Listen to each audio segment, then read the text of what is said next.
Resonance intermediate కళాశాలల hostel విద్యార్థుల రెజో Tarang pest chairman లెక్కల రాజిరెడ్డి వెల్లడి. వరంగల్ ములుగు రోడ్డులోని శ్రీ వెంకటేశ్వర గార్డెన్లో వరంగల్ జిల్లాలో పేరుగాంచిన రాజస్థాన్ కోటాకు చెందిన ప్రముఖ విద్యా సంస్థలు రెజోనెన్స్ ఇంటర్మీడియట్ కళాశాలల హాస్టల్ విద్యార్థుల రెజో తరంగ్ 2025 ఫెస్టును రెండో రోజు గురువారం అట్టహాసంగా నిర్వహించినట్లు రెజోనెన్స్ కళాశాలల చైర్మన్ లెక్కల రాజిరెడ్డి మీడియాకు తెలిపారు.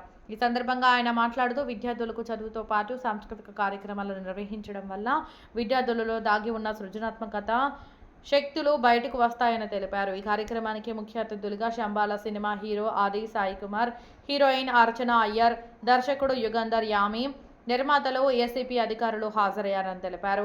ఈ సందర్భంగా వారు మాట్లాడుతూ విద్యార్థులకు చదువుతో పాటు ఇలాంటి ఫెస్ట్ నిర్వహించడం వల్ల విద్యార్థులలో స్నేహభావం, సోదరభావం పెంపొందుతుందని తెలిపారు.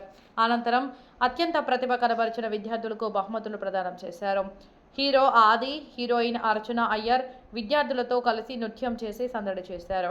ఈ కార్యక్రమంలో డైరెక్టర్లు లెక్కల మహేందర్ రెడ్డి, దేవేందర్ రెడ్డి తదితరులు పాల్గొన్నారు. ఈ సందర్భంగా విద్యార్థులు ప్రదర్శించిన సాంస్కృతిక కార్యక్రమాలు ఎంతగానో ఆకట్టుకున్నాయి.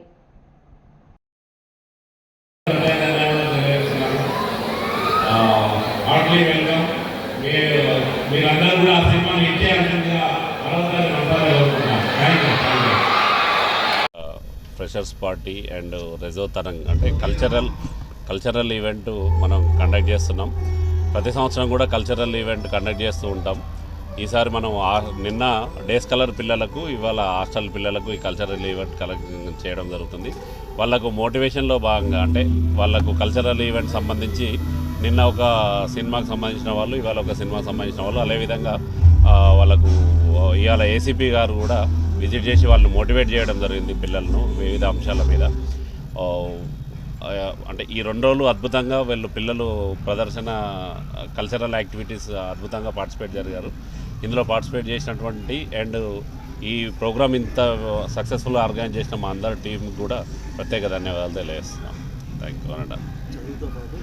చదువుతో పాటు కల్చరల్ యాక్టివిటీస్ కూడా ఉండాలనే ఉద్దేశంతోనే ఇలాంటి ప్రోగ్రామ్స్ కండక్ట్ చేయడం జరుగుతుంది. ఎందుకంటే ప్రతిరోజు మనము మ్యాక్సిమం ఈ సంవత్సరం మొత్తం కూడా వాళ్ళకు స్టడీకి సంబంధించిందే, ఐఐటికి సంబంధించినటువంటిది కాబట్టి, నీట్ సంబంధించినటువంటి కాబట్టి ఒత్తిళ్లతో కూడుకున్నటువంటి ఎడ్యుకేషన్ జరుగుతూ ఉంటుంది కాబట్టి కొద్దిగా వాళ్ళకు రిలాక్సేషన్ కోసం ఇలాంటి కల్చరల్ ఈవెంట్స్ కండక్ట్ చేయడం జరుగుతుంది.